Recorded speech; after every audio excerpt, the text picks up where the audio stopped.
Bonjour à toutes, bonjour à tous. Merci de me retrouver pour ce 7e épisode de mon LCA et moi. Aujourd'hui, je me situe à J plus 9 mois post-opératoire. J'ai été faire les tests chez le médecin du sport ce matin qui m'a officiellement annoncé que j'étais capable de reprendre le ski.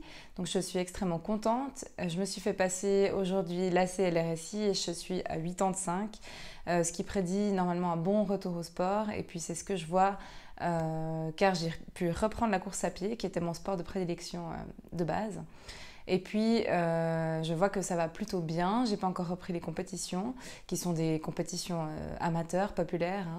Mais je compte m'y remettre au printemps, vu que là, on est en février et les courses populaires n'ont pas encore commencé. Alors, qu'est-ce qui s'est passé entre J plus 3 mois et J plus 9 mois? Il y a eu cette période de transition entre le moment où on arrête la physio et le moment où on est livré à soi-même. Et puis c'est vrai que j'ai pu vivre ça, moi, comme une période assez angoissante, parce que quand on est suivi régulièrement par le physio, on progresse de manière assez naturelle. Le physiothérapeute nous met dans des situations un peu en dehors de notre zone de confort, ce qui nous fait progresser évidemment. Mais à J plus 6 mois, quand tout s'arrête, c'est très compliqué d'avoir une certaine discipline et puis d'arriver seul à se mettre en dehors de cette zone de confort pour pouvoir encore progresser.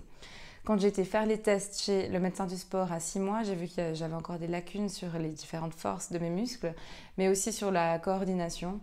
Et puis, il m'a dit clairement que si je voulais reprendre le ski 3 mois après, il fallait que je continue à travailler.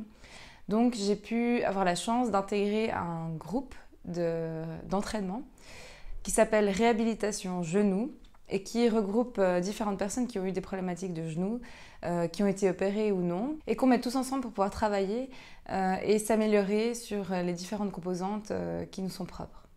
J'ai trouvé cette expérience extrêmement intéressante, non seulement parce que d'un point de vue physiologique et progrès physique, d'intégrer un groupe comme ça sous l'encadrement d'un physiothérapeute, oui, ça nous permet de continuer à progresser, ça nous permet de continuer à sortir de cette zone de confort et puis de pouvoir atteindre les critères qui sont demandés pour un retour au sport. Un autre aspect, et c'est peut-être l'aspect le plus important de ces groupes de réentraînement, c'est l'aspect social, c'est l'aspect psychologique aussi. On est tous dans le même bateau, on a tous des difficultés différentes, on a été opérés ou non. Mais on voit dans ces groupes-là que certaines personnes ont certaines faiblesses sur certains exercices. Peut-être que nous, on a certaines facilités sur ces mêmes exercices. Et puis, pour d'autres exercices, c'est l'inverse.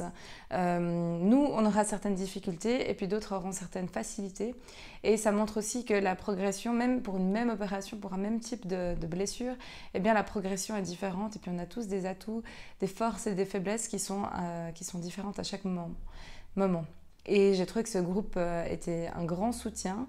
On se sent beaucoup moins seul, on est beaucoup moins solitaire dans cette problématique du genou. Ça nous permet aussi d'échanger sur nos différentes expériences. Et ça, j'ai trouvé que c'était vraiment un soutien très important et qui fait que finalement, ça fait le lien entre le moment où on n'a plus de physiothérapie avec des séances individuelles et le moment où on retourne à son sport. Je pense que pour les sportifs amateurs, ça peut être extrêmement important et intéressant d'intégrer ce genre de groupe. Pour les sportifs plus confirmés également, je pense que ce serait intéressant de créer des groupes de sportifs qui ne soient pas forcément du même sport, mais qui ont tous eu des blessures plus ou moins similaires, et de les mettre à travailler ensemble peut vraiment augmenter cette confiance en soi et potentialiser un retour au sport. Puisque c'est le dernier épisode que j'enregistre sur ma rééducation et ma réhabilitation, j'aimerais prendre un peu de recul et puis m'adresser peut-être plus particulièrement au corps médical ou même aux assurances.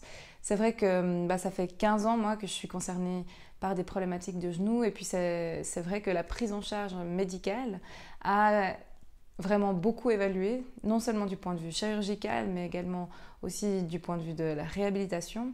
Avant, j'avais fait des séances de physiothérapie en individuel et puis à un moment donné, ça s'arrêtait.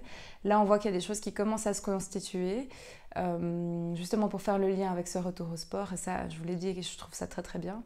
Mais on a encore des limitations en Suisse concernant la prise en charge de ces groupes de travail. Il y a certaines personnes qui sont limitées à l'accès à cette prise en charge en raison des assurances. Moi, j'ai eu la chance d'avoir un chirurgien et un médecin du sport compréhensif qui m'ont fait des bons pour pouvoir intégrer ces groupes-là. Mais il y a certaines assurances, au bout d'un moment, qui ne sont plus d'accord de payer. Et ça fait qu'on se retrouve avec des gens qui n'ont plus de physiothérapie, qui ont peut-être un peu de mal à se discipliner eux-mêmes pour pouvoir aller dans un fitness ou même pour pouvoir payer un abonnement de fitness tout simplement. Et là, c'est vrai on peut se poser des questions parce que c'est la porte ouverte peut-être à un déconditionnement physique et la porte ouverte peut-être à une nouvelle blessure qui pourrait arriver. Donc je vous invite et j'invite toutes les personnes qui sont dans ma situation et qui regardent cette vidéo à se demander si le système de santé est vraiment le bon actuellement et si les assurances ne feraient pas mieux de miser sur la prévention, d'une part, évidemment. On voit que certains pays de l'Union européenne et même ailleurs préconisent maintenant et prescrivent de l'activité physique pour les personnes qui en ont besoin. On pourrait se demander aussi à quel point les médecins ne devraient pas prescrire ce genre de suivi après la physiothérapie, après la prise en charge de base, pour qu'un retour au sport puisse s'effectuer de manière correcte, pour que la confiance en soi des patients soit augmentée au moment où ils retournent à leur sport de prédilection. Et puis 9 mois post-opératoire, ce n'est pas la fin, mais c'est que le début. Donc, avec l'idée de réinvestir une activité physique régulière, une préparation physique régulière aussi, un entraînement de force qui permette de faire ces activités physiques quotidiennes dans les meilleures conditions possibles et de ne pas tout à coup mettre au placard ces séances de renforcement parce que c'est ça qui va nous permettre de pouvoir prendre du plaisir dans nos activités physiques, de pouvoir progresser et puis de pouvoir continuer à faire de l'activité physique sans reblessure. Voilà, c'était le dernier épisode de mon LCA et moi. En tout cas, merci beaucoup de m'avoir suivi sur tous ces épisodes. Pour moi, c'était un plaisir de vous faire part de mes observations durant ma réhabilitation, ma rééducation. J'espère que ça vous a été utile et que ça a ouvert certains questionnements chez vous. En tout cas, merci beaucoup, prenez soin de vous et à bientôt. Au revoir.